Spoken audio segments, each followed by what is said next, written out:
Hello, good morning. How are you all? कसे आहात? मस्त ना? मी पण एकदम छान आहे.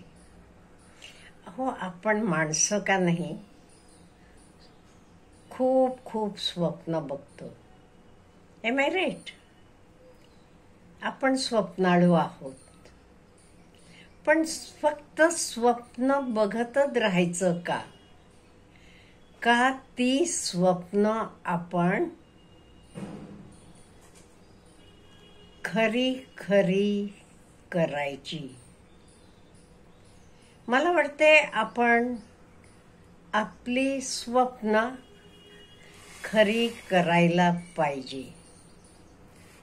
We should make our dreams come true. स्वप्न म्हणजे काय आहे? आपली इच्छा आहे. त्यामुळे हे ड्रीम्स आपण सत्यात उतरवायला पाहिजे. आता आपले ड्रीम्स एकच असतात का? नाही, ते काळाप्रमाणे बदलतात. पण मी तुम्हाला बोलले होते, माझी एक विद्यार्थिनी होती, ती तर म्हणायची, लहान असताना आईनं मोलकरणीला पगार देताना तिला वाटायचं म्हणे आपण मोलकरीण व्हावं का, पगार मिळतो, पैसे मिळतात. नंतर शाळेला जायला लागली, तिला वाटायला लागलं आपण टीचर व्हावं, बाकी सगळे मुलांना मारायला मिळते ना म्हणून. अशी स्वप्न, आपले ड्रीम्स बदलत जातात. जसं तुमचं नॉलेज वाटते, वय वाटते, तशी तुमची स्वप्न पण बदलत जातात. आता ही बदलती स्वप्न आपले कॅपेबिलिटी प्रमाणे सुद्धा बदलतात बर का. फॉर एक्झाम्पल, स्वप्नांचं इव्होल्युशन होते म्हणू आपण. आता गांधीजी, त्यांना काही पहिलेपासून स्वप्न होतं का? इंडियाचे फ्रीडमसाठी आपण स्ट्रगल करायचं, आपण राष्ट्रपिता बनायला पाहिजे, असं काही होतं का? नाही, ते बॅरिस्टर झालेले होते, प्रॅक्टिस करत होते. मग त्यांना स्वप्न पडलं, हो नाही, भारताला आपण स्वतंत्र करायला पाहिजे.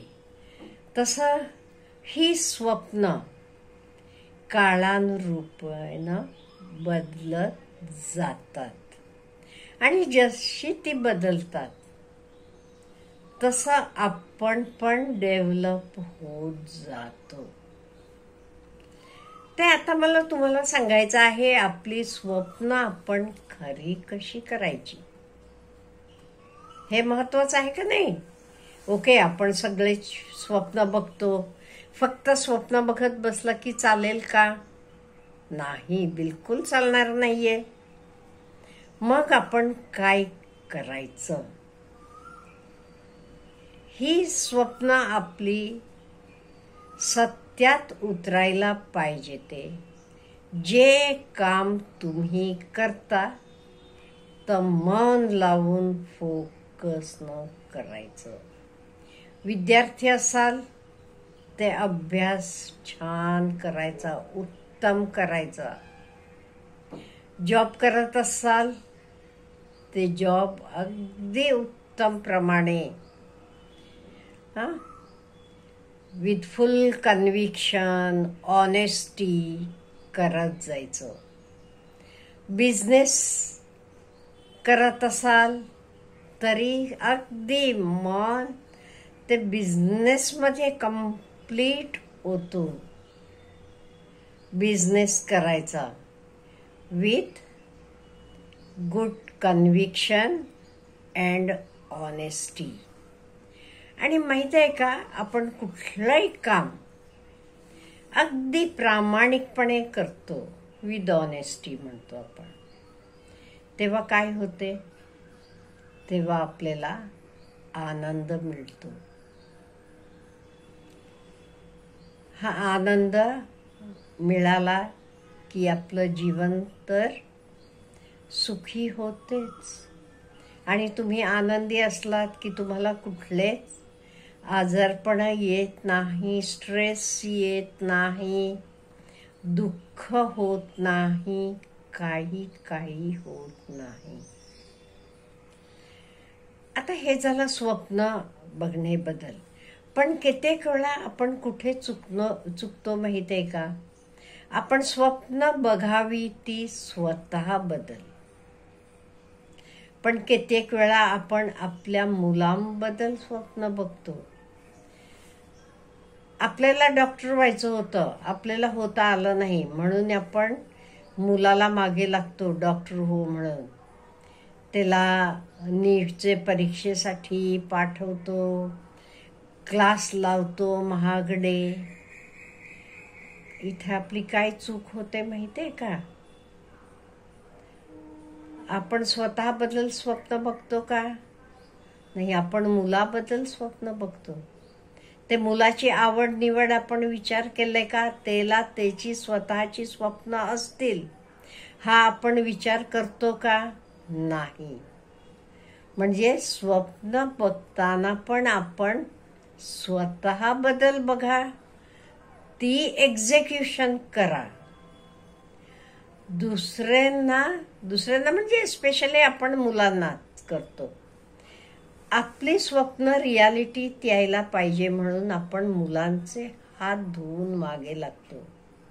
आणि कित्येक वेळा काय होते, मुलांना तर पेलत नाही किंवा त्यांचं स्वप्न वेगळं असू शकेल, त्यांची आवड वेगळी असू शकेल.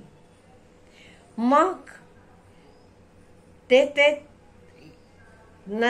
यश मिळालं नाही ते आपल्या स्वप्नांचं काय होते. त्यामुळे स्वप्न कधी बघताना स्वतः बदल बघायचं. आपली स्वप्न आपण दुसऱ्यांवर लादायची नाही. मुलांना अमुक करावं, अमुक शिकावं, अमुकच व्हावं नाही. तुम्हाला तुमच्या आयुष्याबद्दल, तुमच्याबद्दल कंप्लीट फ्रीडम आहे. तुम्हाला काय हवं तर तुम्ही बना.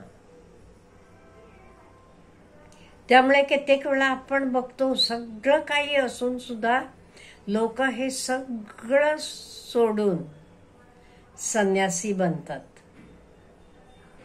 अशा वेळी आई वडिलांनी स्वप्न बघितलं असलं त्यांच्याबद्दल काय होते? अहो, मला माहीत असलेलं मी एक सांगते. आमचे घराजवळ एक गणपतीचं देवस्थान आहे. त्या देवळात एक पुजारी आहेत. खूप चांगला माणूस, अगदी सज्जन माणूस, सगळ्यांचे अडीनडीला मदत करणारा, चांगला बोलायला अगदी गुणी माणूस. त्याला एक मुलगा होता. मुलगा अगदी हुशार, लहानपणीपासून स्कॉलरशिप हे ते सगळं. ग्रॅज्युएशन झाल्यावर बँकेत नोकरी लागली त्याला. आई वडील खुश झाले. वडिलांना तर एवढा आनंद झाला. देवळात येणारे प्रत्येक माणसाला ते मिठाई देऊन स्वागत करायचं आणि सांगायचा माझा मुलगा अमुक अमुक बँकेत नोकरीला लागला. झाला, वर्षभर झाला. एक दिवस तो मुलगा संन्यासी झाला. हे बघून वडिलांनी अंथरूण धरलं. ते उठलेत नाही,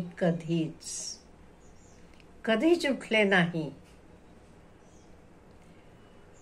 मग हे कशामुळे झालं? नो डाऊट ते आपला मुलगा, आपण कसा पूजापाठ करतो, एक पुजारी म्हणून गरिबीत जीवन घालवले. त्यामुळे आपल्या मुलांना मोठा अधिकारी व्हावं, चांगलं व्हावं हे त्यांना वाटणं साहजिक आहे. पण ते मुलाची काही स्वप्न आहेत, त्याला काय वाटते ह्याचा काही विचार केलाच नाहीये. मुलाचं स्वप्न काहीतरी वेगळंच होतं. त्यामुळे तो संन्यासी बनला. त्यामुळे मला काय म्हणायचं आहे, स्वप्न बघताना स्वतः बदल बघा. आपले मुला बाळांबद्दल स्वप्न बघितलं का आजचं स्वप्न वेगळं असेल काही. असं घडलं तर हे पुजारी बाबांचं झालं तसं घडू शकते. म्हणून आपण स्वप्न बघूया, ती स्वप्न पूर्णत्वात पण आणूया, पण कोणाची? स्वतःची स्वप्न, दुसऱ्यांची नव्हे. अच्छा, हॅव ए गुड डे.